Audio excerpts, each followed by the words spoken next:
Follow the White Rabbit is a game that will teach you practical politics. Practical politics is called practical politics because it is non-voting, which makes it very, very practical. Conventional politics is, of course, rule-based politics, which is what you do at the voting booth. It's very, very rule-based and timeline-based, you know, every 4 years, every 2 years, so on and so forth. And full-spectrum practical politics is engaging and taking out an opponent or a system or a corporation, so on and so forth, by any means necessary under the rules or under the laws, but never breaking the rules or never breaking the laws. But to understand anything, we first have to teach you practical politics, which is non-voting politics. The first basics are the art of staying on point or using a talking point and being able to say it over and over again to make your point, not arguing, just making a point. But this is an introduction, again, to Follow the White Rabbit, and Follow the White Rabbit is a game that will teach you practical politics. We had a very odd incident in America, and still do. But in America in 1998, right around that time, 97, 98, the Internet was basically owned by the racial struggle. I mean, it was outright owned. We were everywhere online. At the same time, a lot of energy was being channeled there. But something weird had happened in the society. And in America, everyone around the world knows that you have a Bill of Rights and you have all these free speech privileges. Well, that's true. But it's not. You know, Nicholas Griffin from the British National Party made an interesting statement. He said, America has all kinds of free speech, but they don't use it. Well, that's not true. If you can get fired on the job for saying something, you don't have free speech. I mean, it doesn't really matter what it says in the Bill of Rights or the Constitution, so on and so forth. If you're saying it and getting fired, you don't have free speech. But from a revolutionary standpoint, from more obvious is better. In 1998, you had a new media going off that had totally free speech that everyone was using. To this day, no one says anything at their office because they're going to get fired. They get online and they rant about it. Well, believe it or not, there is no hate speech law you can't get around if you're wise. We've gotten around every single kind of closed society weird rule regarding to speech, and I mean, it's very simple to do. All of our talking points now get around all kinds of free speech codes in Germany and whatnot. It's very simple. It's a matter of staying on message and having someone clever like Bob come up with something for the right time. Mr. Soros, I mentioned him in Eastern Europe, the Open Society Foundation. Well, they bought all these copying machines and they put them in colleges, they put them in universities, in basements, and they let unsupervised, or so they say. But kids were allowed to come in, people were allowed to come in and photocopy things and spread ideals around. Well, all that stuff was illegal. A lot of their ideals were illegal, but there's no way to police that. Well, they did a crackdown. They cracked down on some things, but they could never really crack down, because they didn't remove the copiers. And so basically that situation really helped him. The more they crack down, or the more something becomes subversive, the more powerful it becomes. I'm always amused, and I would encourage you to go to YouTube and look up Nazi. Look how many posts some of these different Nazi things get. Nazism, of course, is very subversive. It's illegal in Germany. It's illegal to talk about. It's illegal, period. It's illegal to trade, old Nazi coins, old Nazi helmets. I mean, Yahoo people go to jail for that in Germany. But that just makes it more for some reason, people get attracted to that. It is the oldest rule in the book. In Mexico, a lot of people think American gun laws are too lax. Well, Mexican has the most ruthless gun laws on earth. Yeah, the Mexican gun laws on the books are more ruthless than anything in the Nordic countries. They're ruthless. Ruthless gun laws in Mexico. And you can go to Mexico and you can get all kinds of guns, rocket launchers, who knows what. Don't believe me? Go down there and try. Yeah, fly over to Mexico. You can buy whatever you want. They're all illegal, but you can still get it done. And by making it illegal, of course, it makes it more plentiful. It's an old law. And by the way, most of them don't come from America. No, on any gun bazaar, you'll find out that 80-90% of them are from somewhere else. getting guns across the border from America ain't as easy as you think. It's probably a lot easier to get them from overseas. But again, if you have all kinds of weird laws on the books, it just makes stuff more attractive and easier to do. There's something about it. It's natural law or whatever. But we had a case in 98 where the internet was taking off. And the easy way to channel energy into a copier or into the internet, because there is to basically start cracking down. We had a case where there's a crackdown. You're losing jobs. You're losing jobs for saying something, but yet you have free speech. Well, you don't have free speech. You only think you do. White rabbits, like all rabbits, you got to be beat over the head with a carrot. They got to see things. The more obvious, the better. The worse is better. The more obvious is better. I mean, you can't get anything worse than not being able to say something on the job without getting fired. So the more obvious is better. So believe it or not, I want it to crack down. Sure, I want it. Now, it's unconstitutional. Yes, it's nasty.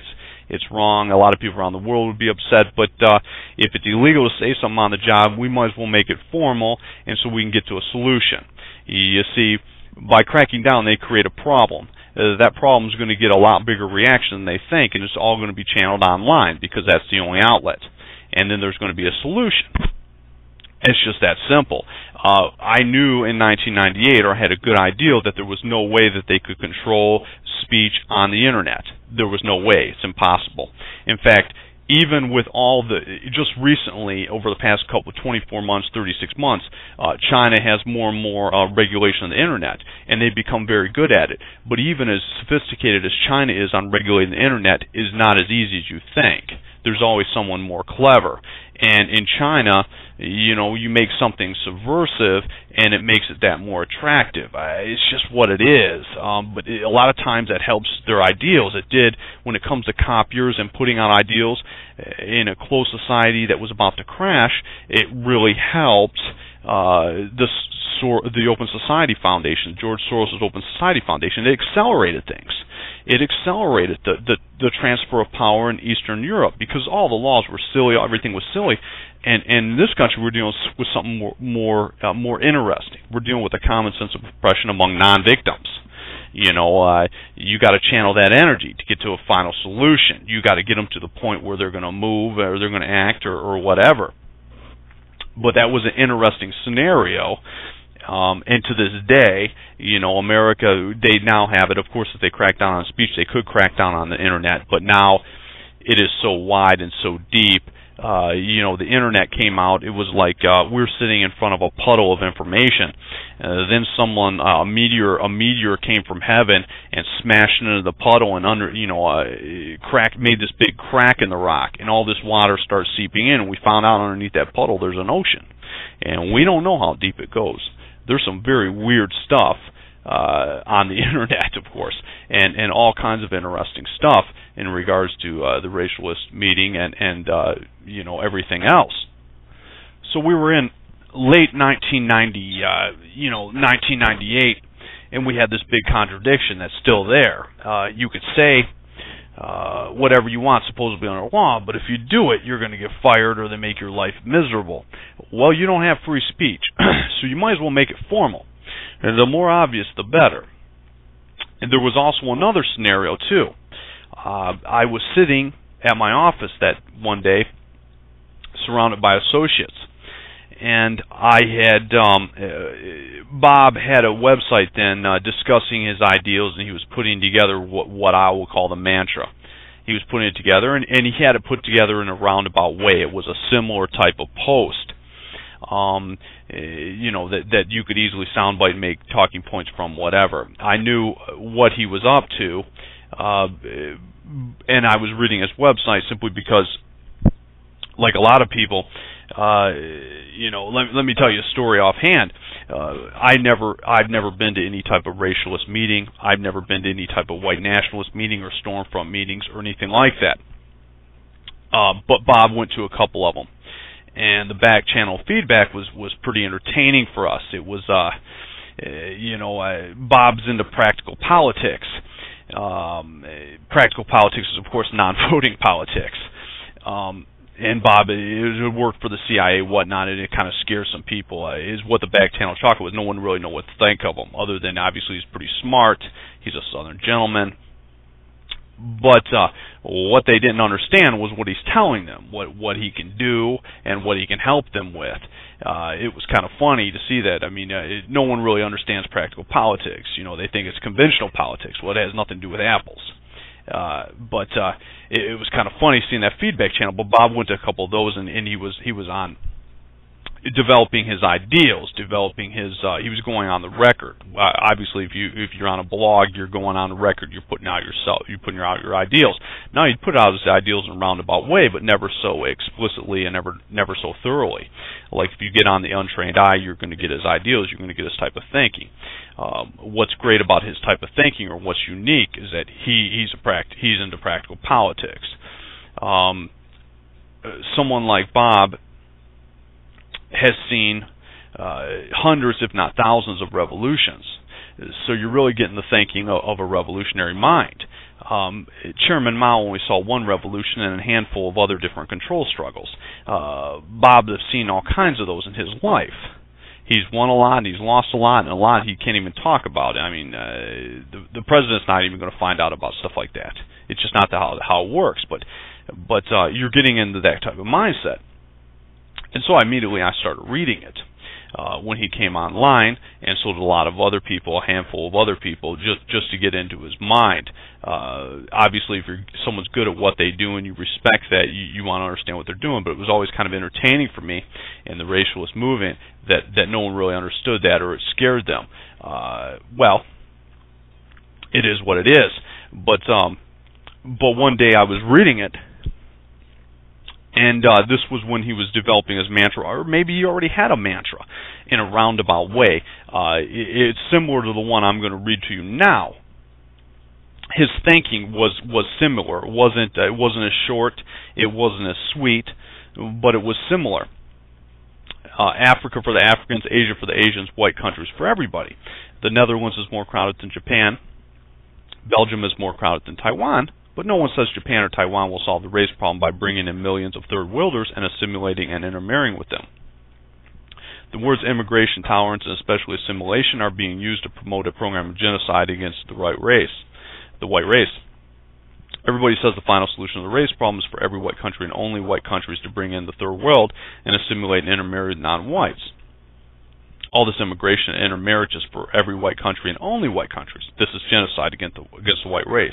Anti-racism is a code word for anti-white. That's a shortened version.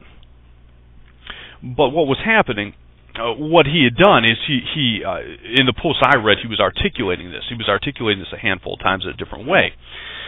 And one of them I read out loud. And the place, you could hear a pin drop. And then it occurred to me that we were at this stage of our struggle in 1998 or whenever it was. It may have been after that, it may have been slightly before that. I can't remember the exact time. But it was like when I was young. Let me tell it to you this way. When I was about 12 years old, I was sitting in Ground Zero for a couple twisters that went through our neighborhood. And I got up one summer morning and looked out this little picture window in a ranch house we lived in. My family lived in, and it was a weird picture. To this day, it's ingrained in my mind. Everything was green. It was an eerie, beautiful green. I looked outside and I saw green. It looked dangerous. It looked dicey, but at the same time, it looked beautiful. And then I saw cracks of lightning, and a tree whizzed by.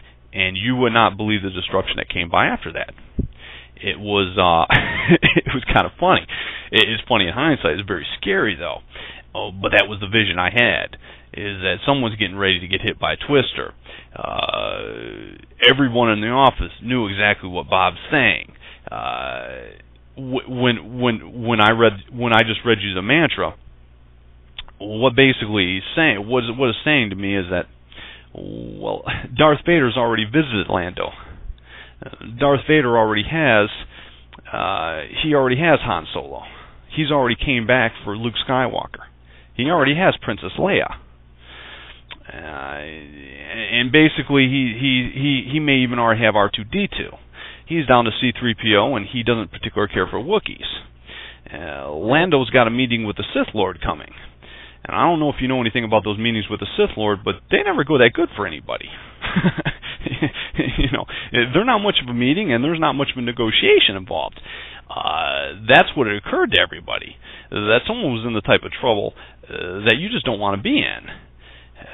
Someone's on the record, and everyone's seen these weird events in Western civilization, that all these countries that overnight just opened up the floodgates to non-European immigration with no plan in place. If you want a multiracial, there are two multiracial, multicultural societies that are doing quite well. People want to go to Singapore and Dubai, but neither one of them are democracies or republics. Neither one of them have given up posterity. In Singapore, the Chinese run things, and they work things out. They negotiate it. That's how all multiracial countries run. They're successfully, they're negotiating. And the Chinese maintain posterity. You like what they do, or you negotiate it out, or you find the door. Well, in Dubai, you have some prince that does the same thing, but they work well. I mean, there is a type of people. You got about 20% of the people that want to live in New York. They want to live in Los Angeles, and they dig that stuff. Believe it or not, they're out there. Nationalists. You got right now in India, you're going to have a handful, 20% that want to live in the big cities, and they like multiculturalism. Believe it or not, they're going to like multiracialism. And then out of the 80%, you're going to have 30% of that are hardcore Indian nationalists over Hindu nationalists that want to cut their heads off. It's no different than every side in the world is like that. Why? Because you can fly around the world in an instant.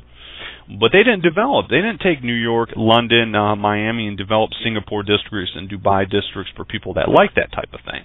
They could have done some interesting things. They didn't give Africans a home. Many people believe, I won't say anything exact, but I have heard that in the Soviet archives, everyone knows MLK was a communist agent, whatnot, that he thought he was getting his own country. You'd go out as segregated, and they just move him into a little country, and then, he got shot in the head. The next thing you know, in somewhere like America, you got a bunch of Latinos coming across the border. Well, if someone goes on the record, and someone goes on the record saying, we're going to target little white rabbits, we're going to wipe them out, they're not part of our order on this planet, we want to blend them out of existence. They develop all these social engineering schemes with that in mind. And everyone on this planet, everyone listening to this, has heard these crazy white people, and most of them are white, come out of these social engineering schools and say all kinds of ridiculous things. Well, someone had to design those schools, someone had to finance it. So you have the idea, which is very weird. It's very you're either a genocidal freak or a pervert or some combination. Our enemy is generally both. How are you going to force miscegenation? Well, who knows? Maybe they plan on chipping women or something. I don't know. It's not working. In any way, their numbers aren't working. And I'm going to go into a little more of their numbers. Again, their numbers have not been right in the history of their numbers. But that's what you do. But when they beat down the doors, you have all these Hispanics coming in. Well, if you're firing a weapon, it really doesn't matter what it is. A lot of times when this happens, you're not going to go on the dock for genociding white rabbits. What happens is you get an ethnic cleansing charge. In other words, you fire a weapon at little white rabbits, you run other ones over. You got some little African and American rabbits sitting out there in Los Angeles. The next thing you know, they're getting run over. They have certain percentage displacement, they have to move, or they have a certain percentage get shot, getting riddled with gunfire, gang warfare. But if you're firing a weapon at white rabbits, well, that's not necessarily gang warfare anymore. That's an EC, that's an ethnic cleansing charge, something along those lines. Next thing you know, you're in full tribunals. Not only that, you have Martin Luther King getting shot in the head. Now, most white nationalists would say, or most people would say, well, we don't care about Africans or whatever. Well, if you care about taking down an enemy by any means necessary, that's something some parties would use in Europe, and especially to bring about a tribunal. A lot of the times that's lateral. Saddam Hussein fires a weapon at Kurds, but he takes out another group first, and it's easier to get the charge. Once you get the charge, you might as well have killed all the Kurds. You might as well have killed every little white rabbit on the planet. You're done. International law, it's a simple hanging ceremony. I mean, if you're crazy enough to say it, You're crazy enough to build it on the record. You're crazy enough to fire it. You run someone over, you're done. You're owned. It is ruthless stuff. And then it occurred to me that someone not only has the goods, someone's already been negotiating on the goods. Someone's already got a lot of stuff. And they're in the D-Day. But most of the problems on this planet are because white rabbits don't have themselves a rabbit hole. They don't have any effective leadership, and we have all the weapons. It is this weird contradiction. We sit across the top of the planet. We have the whole entire top of the planet, but we don't have a home.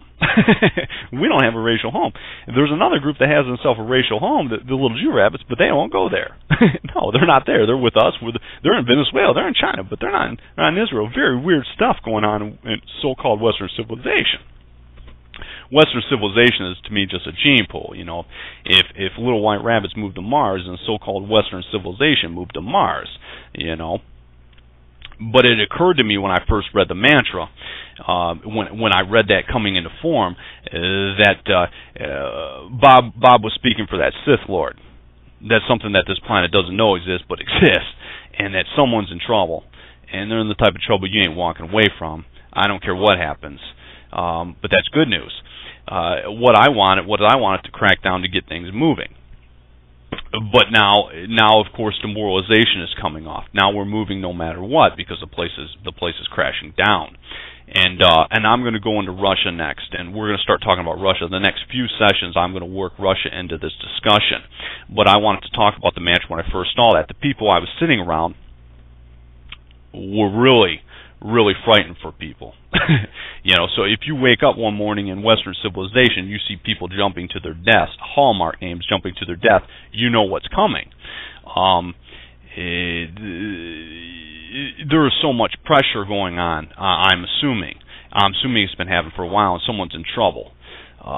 Because you can only imagine the type of archive some intelligence agencies has on these groups. I mean, you just can't go on record saying you're going to wipe out a gene pool, then do it, and then someone gets hurt. It's ruthless stuff. It is ruthless stuff. And there's parties on this planet that they're not going to back away if you're going after white rabbits, and they have you. In fact, there's parties on this planet against our enemies. They're not backing away no matter what. So I just wanted to go over that when I first saw the mantra. But these talking points, these particular messages, are good for a lot of different stuff. Whether it be, I assumed. When I got the call up to do this, it came in a roundabout way, and I don't ask questions. My job is always to do and not to say. People that ask questions are saying something, but I assume it was for a reason. When I first read it, I know most of the guys on Bugs, they know Bob, but maybe they haven't heard all the stories. Well, a certain percentage of stories are true, and he speaks for he can put the message out for some people. Some people that are good for our struggle, that know what's going on. But there's always a lot more going on with our struggle behind the scenes because our stuff is always wide sky. And we'll talk about that with Russia coming up right now. Many people around the world have seen these so-called revolutions. The code revolutions, the rose revolutions. I think I mentioned the rose revolution before. Me a rose, you a rose, or me orange, you orange. But many of those aren't revolutions. I mean, another group comes to power, but if you have to buy something with that much money, it's never sustainable. When the Orange Revolution happened, within so many months they were already using what I call control points. In other words, across a grid to control anything, you got to have these critical points, at least so many of them. And, they were already in there, the other sides were taking them back because it wasn't organic. It was simply a divide and rule type thing, and someone bought someone and pulled someone into power, and then of course the U.S. government, State Department, so on and so forth, comes around showering money. The Rose Revolution in Georgia was a similar type of thing. That type of thing is not sustainable. If someone calls it's almost like every one of these things is called a revolution, but it's not. What happened in Russia, and that's what we're going to be talking about. I'm going to have a Bob-style porch talk. I'm going to be talking in a roundabout way about different scenarios and whatnot with Russia. What we saw in Russia was never labeled revolution. Yeah, you never heard what Mr. Putin, Pooty-Poot, as I call him, coming to power in Russia, his roll to power, all the things that happened, a revolution. But it was probably the most critical since I graduated from high school or college. It was a very significant event for Western civilization, for the European tribes. In fact, I called it the beginning of the third revolution. The first revolution being the American, because it was against a simple ideal of these tyrannical bankers and so on. The second one being, happened in World War II. This concept of the third position, opposing everything. It's just a mentality. But again, you're dealing with your same money side, the same money people. And of course, the third revolution is what started with Russia when they kicked out the oligarchs. And it was a process, but it's never once been called a revolution. The Orange Revolution gets called a revolution, but yet it's fallen apart. Russia every day strengthens, even in a downturn economy, it strengthens. And the whole world, by the way, is going in a bucket. The whole world is experiencing problems. So everyone, if you're talking about Americans or Germans and whatnot, have yet to experience problems like they're seeing in other parts of the world, but we will. It's that time on the calendar. It's a time when change is going to happen, whether anyone likes it or not. But Russia, watching Russia was fascinating for me for many different reasons. Our enemy likes to do the same thing. They like to try to square circles. And one of their tactics is, and let me define our enemy for it. I call them the red hippopotamus. That's their god. It's chaos. It's everything upside down in your life. It's always trying to square the circle. It's always trying to do the impossible. In Anglosphere, it's hard to run across the Hebrews. But it's more than that. It's a mindset. But, in Anglosphere, in America, it's a who's who of Hebrews at the top. Around them, you will have traitors, white people that look like us that have no loyalty to us. And our enemy owns all traitors. Yeah, that red hippo owns all traitors, and all traitors he will always own. That's the mentality. If you've got a traitor to business, a traitor on any level whatsoever, it's almost cosmic. He owns all traitors anywhere in the world. If you got a traitor to his people in Africa, he's a pink rabbit. They own all traitors. But one thing he likes to do, in Anglosphere, was surround himself with, insulate themselves with traitors. They insulate themselves with women, and they insulate themselves with majorities or minorities who live with us as minorities. What they call minorities. I don't call them that. But the flaw in the strategy is always the women. And I'm going to get back to Anglosphere and what they did with social engineering. But in Russia, it's a similar type of thing. The oligarchs had a ton of traitors around them, and you were in an interesting standpoint because obviously all of Russia was on the line, believe it or not. Yeah, every inch of it was on the line. They were going to split the place up or destroy the place or whatever. And of course, they had a lot of women. And Russia has always utilized women vastly different than the social engineering stuff. In fact, if you go to Russia right now, and even if you look them up online, the youth movements, and they have women in all kinds of different critical points. They even have women in PowerPoints. What is a critical point? A critical point is any point in an organization or a group of organizations that can control or cause chaos at the blink of an eye. It is deceptive because it's not always obvious, but it is no less a critical point. A PowerPoint is something where you visually say, "Oh, that guy has a lot of power." For instance, in a Fortune 500 company, let's give a hallmark name, Procter & Gamble. Procter & Gamble is going to have several different critical points. You're not going to see those critical points, but they are critical. One person at that point, if he or she chooses, can cause chaos across a variety of different departments.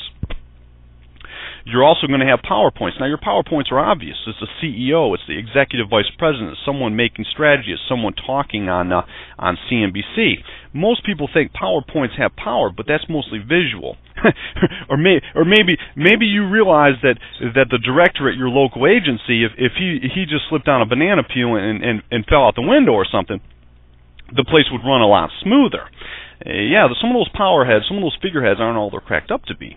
But your critical points are all the stability. It's part of the oligarchy that holds everything together. The critical points are pretty much everything, because if the critical points are holding together, you're not going. The tail can move the head very quickly, and I would ask you to think about that, because most people look at an organization, they see some big figurehead, and they say he has a lot of power, and they can shake things up, they can hire people, they can plot strategy. They have a lot of what I call vertical power. Vertical power is what males do. Yeah, most men love vertical power. It's kick a rabbit, it's breathe some fire, yell at a rabbit. It's exert that male's type of power, deal steel at a rabbit. That's all vertical power. Lady rabbits, Aryan girl rabbits, they're not interested in vertical power. They're not interested in male type power. They do what I call run rabbits. For instance, the other evening, I had to get off the couch late at night and go to a grocery store and get something. Yeah, a lady rabbit made me do that. But she didn't make me do that. I went and did it and got home, and then actually in the parking lot I had to go back in and get something else and come back out and then go back home. And then when I got home, or basically I was out in the parking lot and I got a phone call saying, you got to go back in and get this, and I got home, and by the time I did all this, most people couldn't make me do that no matter what at 10 a.m. at night or 10 p.m. at night, but she did, and she ran a rabbit. Running a rabbit is the art of basically what women do to get what they want without causing a fight, causing commotion. It's an art form, and white women do it better than any other women, in my opinion, simply because race is real and it matters. But maybe you've seen that 12-year-old girl, the little 12-year-old girl who can babysit 7 kids. They can run rabbits. I don't know how they do it. Men want to kick them through the screen door. I know I do. I can't run a rabbit. Men cannot run rabbits. Women run rabbits. But anyways, I'm going to come back to this running rabbits. It's how what I call it. Men play hardball and women, by and large, 80% of them play ladyball. It's not an absolute thing, but there are Martha Stewarts that can play hardball, but most women have no interest in playing hardball. At the same time, they play ladyball very well. They are pure velvet. They'll create problems to get a reaction, to get a solution, and they don't even know what I just told them. Yeah, they do it every day. But those are all great. Those are all things that is what I call latent power. June Cleaver. The June Cleavers, no one ever thought. The feminists always were sold the bill that they didn't have any power. Well, sure they did. They had ungodly power, but it was latent power. It was running rabbit power. It's non-vertical. It's horizontal, or not what I call non-vertical. They run rabbits, and they will run a rabbit this way. They will run a rabbit that way. They will run you up the wall and upside down, but it's power. It takes a lot of power to get a male up and moving without having to threat violence. It is. It takes a lot of power to keep a bunch of kids busy or a bunch of adults busy in a department. There's different strategies and different tactics, and I'm going to come back to this, my ideals on it and how it develops. But what I say is, women like non-vertical things. They want to run rabbits. June Cleaver does not exercise power vertically. She doesn't have to. But at the same time, she has ungodly power. So anyways, looking at Russia, they stacked all these women. These oligarchs surrounded themselves with women at all these points. And there was various different reasons for that. Some of them were already smart and already there. But they got themselves into trouble. They got themselves into trouble very quickly. And of course, obviously, if you know someone was a KGB hand and they're dangerous and they're not a traitor, you can isolate them, you can throw them out to some extent. But they got their stuff together. And the next thing you know, in my opinion, they ran a textbook, what I call the textbook Cayenne Pokemon. if you have an oligarch, the oligarchs were not a true oligarchy. They didn't have some big power grid. There was a handful of guys at the top surrounded by a bunch of traders, segmented over a bunch of different industries, all with a bunch of consolidated partners, with a bunch of women. They moved a bunch of women to the control point, and they had a bunch of Slavs who were sitting there ticked off. They were trying to get rid of them, so on and so forth. And you had some violence that broke out and everything else. But I mean, none of Putin's gang ever got caught shooting anybody or anything. But one thing they did that was dangerous is they moved women, Slavic women, Aryan girl rabbits, into too many powerful points, in my opinion, or at or near a critical point. And they started throwing in jackrabbits. In other words, they were winking and nodding, in my opinion, and throwing them in there. And of course, you already had a few at the top who were loyal to the oligarchs, who thought they were loyal. The oligarchs thought they were loyal to, and Vladimir Putin would be one. And so what they did was they did the classic cayenne pokeyman. You see, in this case, you're dealing with the oligarchs were by and large Hebrews. And anytime you have a top-light structure like that with a handful of people surrounded by traitors, not knowing who's their friend, having to keep control of all this, well, you're going to have a lot of fear. And of course, Hebrews tend to sit at the synagogue every week thinking people are out to get them, and then they wind up surprised when people are out to get them. They're natural. They fear. They're either on one end, you got these egotistical maniacs who are very arrogant, like the neocons. Another minute, they're totally fearless. They're like schizophrenic. I mean, totally full of fear. They go from arrogant to full of fear and back to arrogant. I don't know how to figure it out, but they're very prone to fear. And so they popped they popped what I call a cayenne pokeyman. And that's what I call it. Many of you guys, if you haven't read anything about revolutions, there's a simple kind of revolution called a FOCO. A FOCO revolution is what you saw in Cuba that brought in power Fidel Castro. He drives to power, he plants his flag. It's simple. It's what you see is what you get. A cayenne pokeyman, it looks like a FOCO, but is what you don't see can kill you politically. What they did was they produced a couple false fronts, and you're getting my interpretation, by the way. I'm not going into all the ins and outs, but I'm giving you a broad overview at first, and I'm going to go back into some interesting things. But they produced a false front. In other words, the oligarchs thought they were being challenged by a handful of groups down near these critical points. Now, was it with these women? Was it these women, in my opinion? No, but they helped stage it. Staging is critical. It's where you're identifying your critical points and throwing your jacks. In other words, they stoked a lot of fear. They created a problem, and of course, the oligarchs could not see all their enemies. That's a big structure. They had all these government body structures left over. They couldn't see all their enemies. They could see a couple of them. All they knew is that someone was going to start coming after them, coming after their power. So they created a problem. That problem, of course, elicited a normal reaction among these type of oligarchs, of fear. And they said, we got to have. I'm assuming they were sold. They said, we got to have someone to deal with this, to ferret this out, to see who's who, so we can consolidate our power. We can keep consolidating our power and go forward with our plans. And of course, that came up with a solution. That solution at the time was Putiput, Vladimir Putin. Now, whether he presented himself, whether he was there and local, whether he was sold from an associate, which is what I think, I don't know. It really doesn't matter. I'm just putting this ideal out there. But the next thing you know, he's in power. Now, when he came to power, no one announced a revolution. Yeah, you didn't hear any revolution. But what was funny is the back talk, when he came to power, they had enough critical points, and of course they had all these seething, big white KGB, ex-KGB jackrabbits that were ticked off at the oligarchs, ticked off at everything, waiting in the wings, ready to come back to work, so on and so forth. And so they had everything to go, but it wasn't a normal type of situation. They were ticked off. You did have a common sense of oppression among the Russians. Again, we had a common sense of oppression, you could say, among non-victims. I mean, they had power, and they exercised it. Now, they didn't shoot anybody, or they didn't caught shooting anybody. But anyways, he rolled to power overnight. No one really knew it, but they did. When he came into power, it was overnight. It was like the Sith Lord issuing those 888 codes across the stormtroopers, and they do a 180 and they start doing something totally different than what they're supposed to do.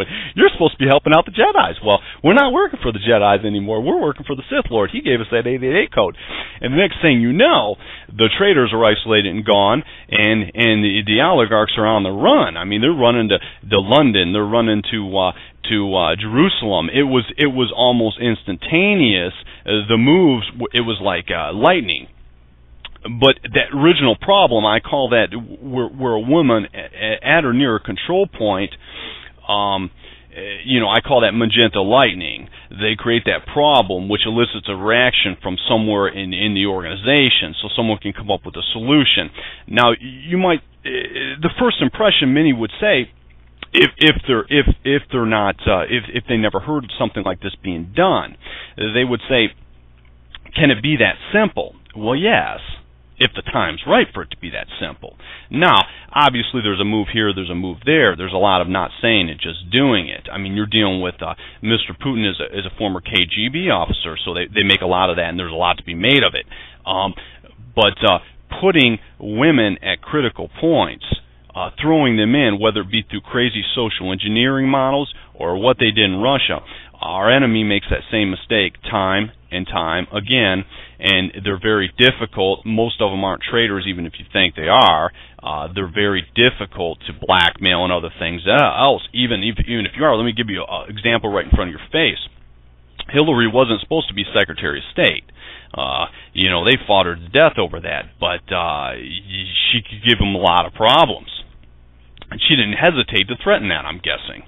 But that's kind of a funny example. They had to make her Secretary of State. Well, or someone did, or something happened, but use your imagination. But that was a totally comedy situation when they came to power. Now, the first thing he did when he came to power and they started fleeing at certain points of time, and it came in stages. Everyone knew something happened, but it wasn't. He has never ever unveiled his hand. He lets other people do that for him in the structure or wherever. But of course, the first thing they started doing is what? What did they start doing? Well, they redid all the textbooks. Immediately, they had the textbooks, the Russian nationalist style textbooks, ready to go. Yeah, that's the first thing they did. Well, you want them under proactive measures. That's the first thing they did. And then they did a handful of other first things, but that was almost immediate. They transformed the education. They weren't going to allow them to demoralize the place. And even to this day, if you look up gay rights in Russia, there's a constant struggle. Gays are always sponsored by all these human rights groups all around the world to put up a struggle in Russia. Well, they're not going to allow that. They're not going to allow that energy in there. They're not going to allow that energy to flow because they realize that's a classic divide and rule demoralization technique. That's a classic conflict model. They're not going to let you run a conflict model in there. Have a gay, and then once that in, the gays partner with certain so-called minorities. Next thing you know, they know the deal because they were raised communist. Now, they're not communist now, but they have communist-style operating tactics, and they're not stupid. They're not Republicans. They're not your mommy and daddy's Republicans. The Republicans have done some of the dumbest things. I mean, they might be nice people. Some of them might be breathtakingly brilliant, but, they're not exactly a bunch of Sam Francises. They're incredibly stupid, and they do stupid things over and over again expecting the same results. When I was just a young trooper, I remember the Republicans had that big Newt Gingrich-style revolution, and they all came into Washington, and they said, we're going to stay here 4 years, and we're going to do all this, and we're going to straighten everything out. Well,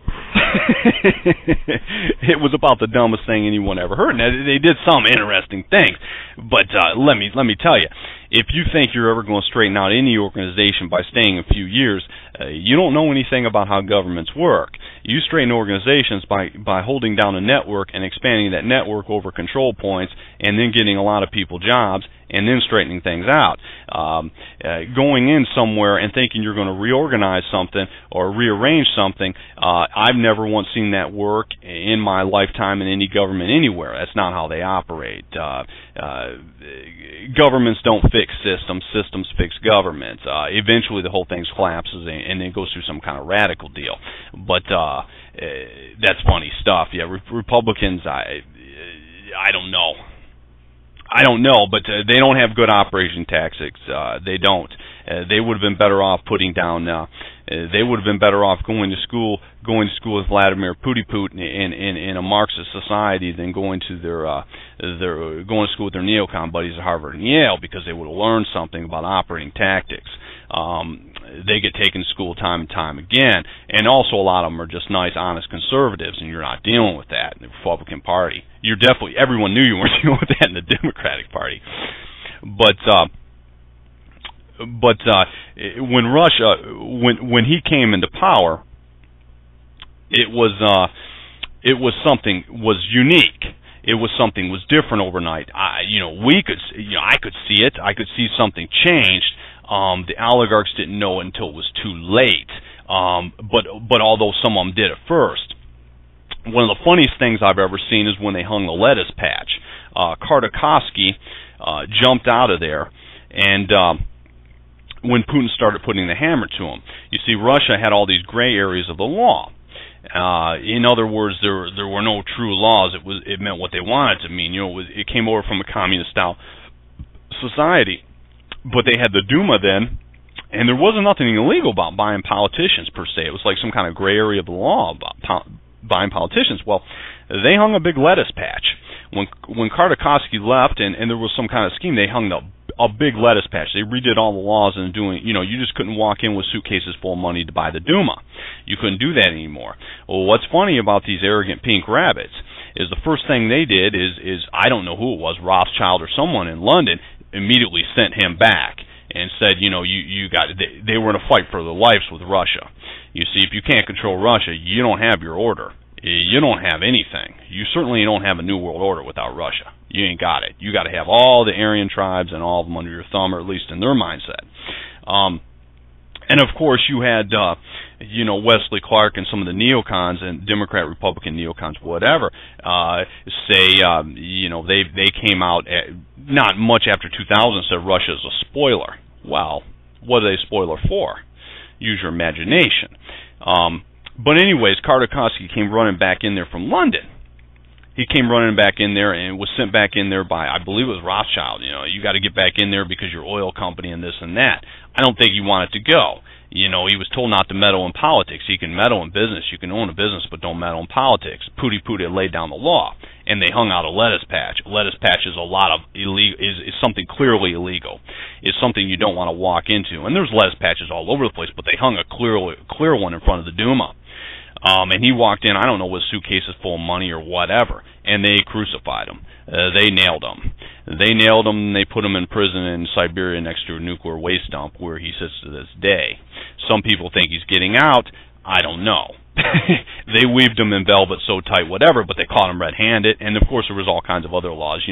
When you're dealing with a structure like that, and the oligarchs, there's all kinds of laws they're probably breaking at that time that could be interpreted in any variety of different ways, but that is, that's full-spectrum practical politics.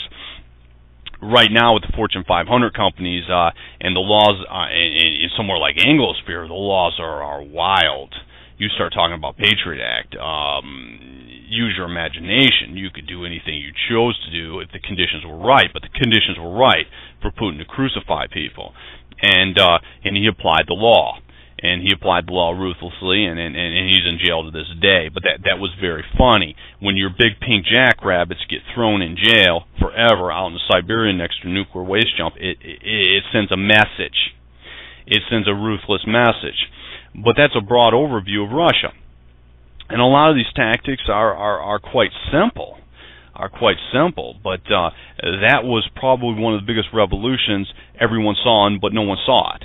The Rose Revolution is falling to pieces. The Orange Revolution is already done.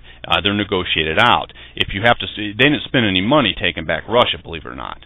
Putiput didn't spend any money. The place was being destroyed. All they did was effective. They played basically me a Russian rabbit, you a Russian rabbit, and took the place down. But that women at control points, I've seen them get hurt by this on way too many occasions. And I'm going to go into an observation that was made long, long ago. And I'm going to tell you in a roundabout way because I don't want to tell you anything exact. But I'm just trying to give you some ideals. ideals on how to take power immediately in an organization, and what we're seeing right now across the Western world. What happened in Russia, what I saw come about, convinced me on some things white women can do that they're when it comes to non-vertical power. And I'm not talking about a lot of guys that would say women spy. I'm not in the spy business. I don't know a lot about it. I mean, I do and I don't. But there's all this talk about women in honeypots and whatnot. Sex for secrets, that type of thing. Well, I'm sure that happens, but not as much as you think. Women can get whatever they want without doing a whole lot. That's non-vertical power. They're walking balls of latent power. Having them at a critical position across a control grid can cause disaster or chaos, or you can do anything you want with effective networking techniques, and they're already doing it. It's just you were at a time, where women come into organizations, in let's say America, women were pulled in over feminism. And I'm going to go into a whole detailed story, an actual story. And they were pulled in over feminism, and they're sitting at, now all of a sudden they're all in there, and then they work their way up into these critical positions. They're not PowerPoints. You don't see them. They're not executive vice presidents or presidents or CEOs. Not that that means a whole lot. If you're at a critical point, if you're at a control point, some of those control points are actual choke points. You can do anything you choose to do if you choose to do it, if you choose to exercise power. And heaven forbid a handful of them get together, because that's usually what it takes, is more than one. But and there's nothing illegal about it. No, there's nothing illegal about exercising power, or as long as you don't break any rules. There's nothing illegal about it. Most of you have had someone get you a job. Maybe some of you need someone to get you a job. Well, I'm going to tell you a very funny story, and I'm going to go into that next. And this is kind of just, I'm trying to tell it to you in a roundabout way. But I want you to use your imagination and think about what's in front of you and how many white women you see at control points or critical points. Not necessarily power points, although they're there now. I'm talking about control points and critical points. Because when I mention white women are fearless, I mean, that's an all or nothing phrase. I don't know whether it was a social engineering or whatnot, but I'm going to go into the exact story on how this type of thinking came about several years ago. I'll be back with you in a minute. So now I'd like to tell you a story. I'd like to tell you a story about young Mr. Q. Young Mr. Q was a very bright young man, and apparently he had worked for an agency, and he got out of the agency and got a very good offer from a group of investment companies run by what we will call the Three Wise Men. And the Three Wise Men hired him for a particular reason. They hired him to kind of find a unique solution to a challenge that they had in front of them. You see, they wanted to get people jobs at different groups. And now I guess Mr. Q became an investment analyst for him. How could that be an investment? Well, that's a good investment for you to analyze. If you can get a friend job at the local fire department, that may be a great investment for you down the road. But anyways, he was hired as an investment analyst, and his job was to help get people jobs at various different corporations, entities, whatever. I don't know specifics, but that's irrelevant. One of the challenges they were having is that the traditional networks that they had operated in, we'll label them the old boys networks, had a kink in it. It wasn't bad or good. They just didn't know the fastest way around this kink. And that kink was that you now had all these women, Aryan girl rabbits, white women in these control points, at these critical points that were hired in under women's rights and whatnot. And they knew that, the glass is going to be half empty, but the glass is also going to be half full. Maybe there'll be a unique solution, whatever. And there's one particular instance, they had these, I believe it was like 5 women, all these critical points, that could hire every single one of their guys or girls that they wanted to get in or whatever. And they were trying to get them resumes, and they were all very well qualified and whatnot. And this was, in this instance, I don't know whether it was a corporation or whatever, that's irrelevant. But young Mr. Q, that was his first assignment. And young Mr. Q analyzed it, and Mr. Q walked in and he presented it to the three wise men.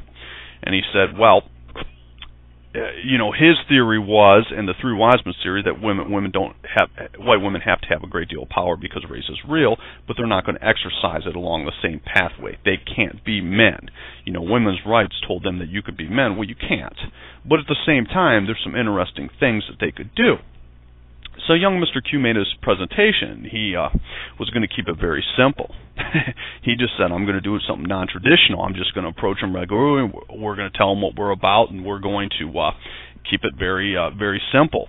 And I'll go into that. I'll go into the direct approach. But the three wise men looked at him. Two of them nodded and said, yeah, well, I guess try it. We'll see what happens. I mean, we don't have any other great ideals, and definitely non-traditional. He was going to use a very non-traditional approach that they had never used before, but you're not dealing with men. And one of the wise men was, said, well, maybe simple will be best. Two of them basically doubted it, and one of them didn't know. So Mr. Q found out that these women, these 5 women, they all hang out at this one local eatery, bar, whatever, and they already have a little network to themselves, like most white women on the job. Yeah, if you go to any place that has a lot of white women, there's going to be a clique of them. Some of them will fight, some of them won't, but there'll be a clique of them that get along quite well. It's like anything else. At that time, there was a lot of pressure because there were a lot of men in other positions, so they were getting along very well. So, Mr. Q went up to these women at their place where they hang out and have afternoon, after dinner, whatever, afternoon tea or whatever. And he went up and he sat down and introduced himself. He told them what he was about. He told them that he would make them an offer that they couldn't refuse. And of course they laughed, because here's a young man and he's going to make them an offer that they couldn't refuse. He said, I'm going to teach you how to exercise power. And they got pretty quiet, and they said, Mr. Q, we don't have any power. And he says, oh, no, you got more power than anything on this planet. He's like, you just never been taught how to exercise power. You see, you think you got to move up to achieve any of your objectives. You think you got to exercise power like male. He's like, no, you don't have to do that. He's like, you can do. He's like, you don't understand, Mr. Q. These women says, we don't have any power. He's like, listen. He's like, I'd like each one of you to do this little drill here. We're going to go through a little exercise, and I'm going to show you what kind of power you have. And he gave each one of them a little notebook. There was 5 of them. He gave 5 of them each a little notebook, kind of like a little Lego pad or something. And he gave each one of them a pen. He was like, on the first page, I would like you to write down everything you could do from your position right now to tomorrow morning to destroy your organization or company. And they kind of laughed. And they did the drill, and they wrote down all these things. And he was like, now I'd like you to turn the page over. He's like, I'd like you to write down everything you could start doing tomorrow morning to destroy your organization or company and not get caught. And they kind of laughed. They laughed pretty hard. They started writing things down. That took a few minutes. And then he sat down and read over all their things, and he was shocked. They had thought of things that most men could never even dream of. But then again, if you've ever had a lady in your life that had it in for you, you know the story. But in reading over these things, they became shocked too, that they had a great deal of power that they could exercise if they chose to exercise it. So that kind of got their attention. And he went over his ideals, some of the ideals, not necessarily the same terminology I use, but the ideals that we're coming up with about non-vertical and vertical power. I gave you my terminology. His terminology wasn't his terminology then, but that's the terminology I use now. He taught them about non-vertical and vertical power. He taught them about how that they exercise power by basically running rabbits, on how to use basic networking skills, this network that they already had from critical points to achieve objectives. And one of them wanted to make a lateral move into another position. One of them wanted to raise. One of them wanted she could play hardball. But 4 out of the 5 could play lady ball, and one of them could play hardball. And he gave them simple tactics and techniques that they already use. Problem, reaction, solution. He taught them how to demoralize a department. Yeah. How to do more. One of them was in human resources. He said, you could hire a bad apple into this department that you want to demoralize. He gave them ideals and tactics, things that they already do and already know. He just gave them different ideals on how to keep it simple and how to achieve objectives without ever having to move anywhere, but by concentrating on we's instead of the me's. And they already had a we together. They already had a network. They even had code words. You know, women always had code words for things. And so he taught them that. And he said the only thing in return I want to do for helping you is, if you so choose to, I would like you to look at these resumes for all these positions coming up at your, or in other words, this woman in human resource had several positions to fill right now, and she could look at anyone's resume she wanted. And he said, you know, all my big jackrabbits, my big white jackrabbits here, and a couple of these female Aryan girl rabbits are very qualified, and I think they do a good job. And not only that, they could help your network too. In other words, they could come in, they could maybe be a part of your network, or at least not oppose your objectives, and you know, whatever. See what goes. And one girl there already had the girl in human resources getting her friend a job and at some other position. And so they, you know, I mean, every single one listening to this has had themselves or their parents.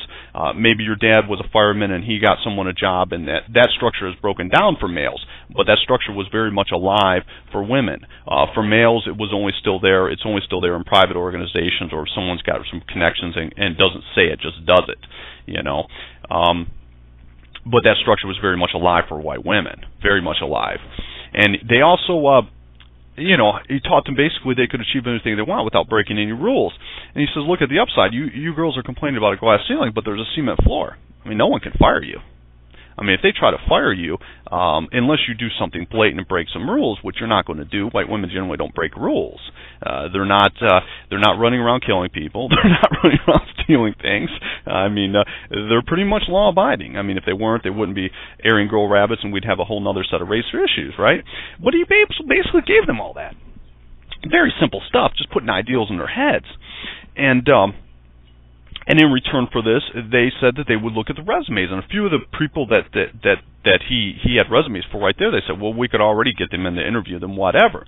You know, they're very well qualified. They're as qualified as anyone else. And basically put ideals in their heads. That's all he did. All he did was point out the obvious. And I'm going to cut off the story right here, because this should be the third MP3, and what I'm going to do is the third and the fourth MP3 are going to go together, and this is the most important point I'm going to make with you.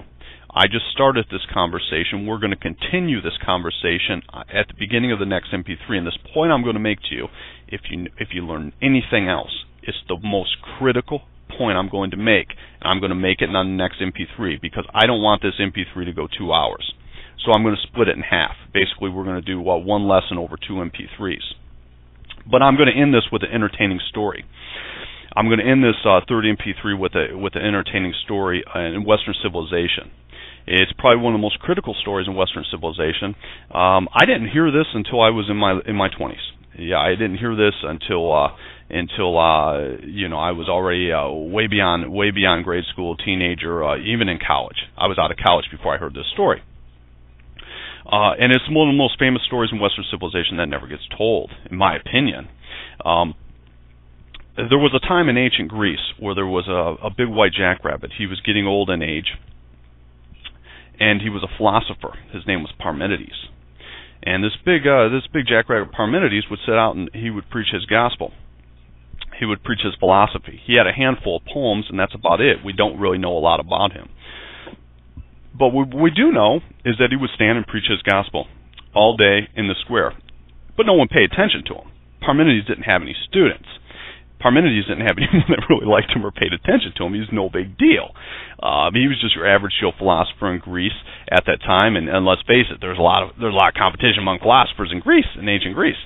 But this white rabbit just sat out, and he would just preach his. And one of his poems was like On Nature or On the Truth or something like that. You can look it up. I don't even know if I have his name correctly. Parmenides. You can look him up. He is you know, you can look him up, but I don't even know if I'm pronouncing his name correctly in Greek. He's not that well known. Not a lot is known about his poems. But one day, after all these years, he never found a student. One day, one little white rabbit pulled up. Yeah, he pulled up, sat back on his haunches, and started scribbling. One little white rabbit took down everything he had to say. One little white rabbit became his student. Parmenides only had one student to note. Parmenides only needed one student. That little white rabbit went on to set the world on fire. Yes, Parmenides one student. Parmenides only had one student, and he went on to set the Western world and all the planet on fire. That little white rabbit's name was Plato. Most of you think that it takes all these people to do all this stuff. No, it doesn't. It only takes a handful. You only need one student. Parmenides only needed one student. He only needed a Plato, and that's all he was looking for. He knew the rules. And that's an important story in Western civilization. Most of you think that very few people ever change the world, when in fact it's the direct opposite. Very few ever do. Hopefully I made a point with you. And this is the end of the third MP3. And this will be continued at the beginning of the fourth. This is the end of another episode of Follow the White Rabbit. Follow the White Rabbit, again, is a game that will teach you practical politics. Practical politics is practical because it is non-voting, which makes it very, very practical. Conventional politics is voting politics or rule-based politics. And the ultimate, of course, is full-spectrum practical politics, engaging and taking down an opponent, a system, by any means necessary, within the rules, within the law, but never breaking them. And this is the end of another episode of Follow the White Rabbit. Thank you for listening.